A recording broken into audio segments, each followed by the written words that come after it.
Sa mga kamot sa kabatanunan ang lisod itanong usa ka kaupugmawang nalunhaw diin ang yuta mao ang tuloy-anan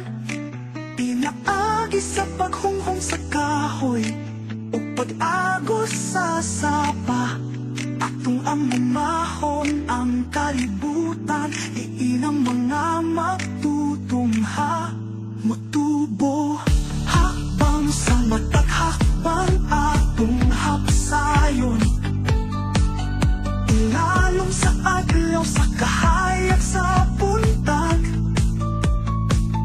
magkahiusa kita uban ang likon na kasing-kasing magmugna og lugar diin tanan magkauyonan mas lunhaw nga ugma mas hayag karon sa matag may nabuhat atong makatlagan ang dalan alang sa yuta alang sa hangin alang sa kalangitan nga bughaw LBIS Project Queen Learners nagatuo kami kanino uban ang gahom sa pag-atiman kita ang mamuna magtanong sa kaugmaong magtubag sa panginahanglan na tunay libro sa atong mga kamot ang tinaiyahan sa pananaw nagatungha kita sa pagkinabuhi uban ang kalibutan isip iya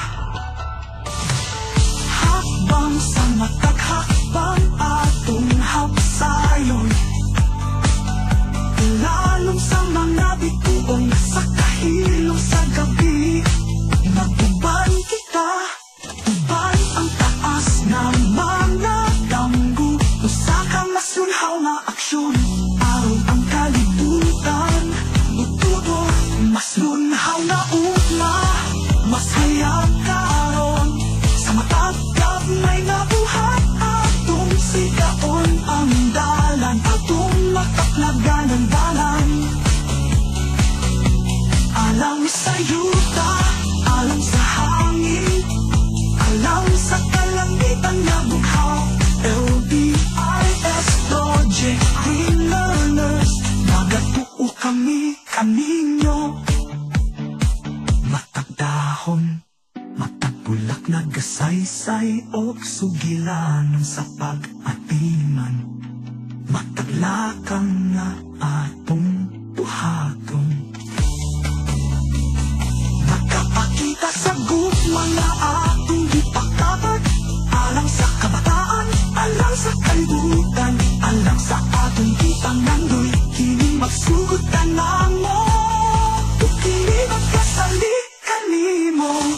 mas lunhaw na ugma mas hayag karon sa matag may nabuhat atong sigaon ang dalan alang sa yuta alang sa hangin alang sa kalangitan nga bughaw LBIS Project Green Learners nagkatuo kami kaninyo uban ang kahong sa pag-atiman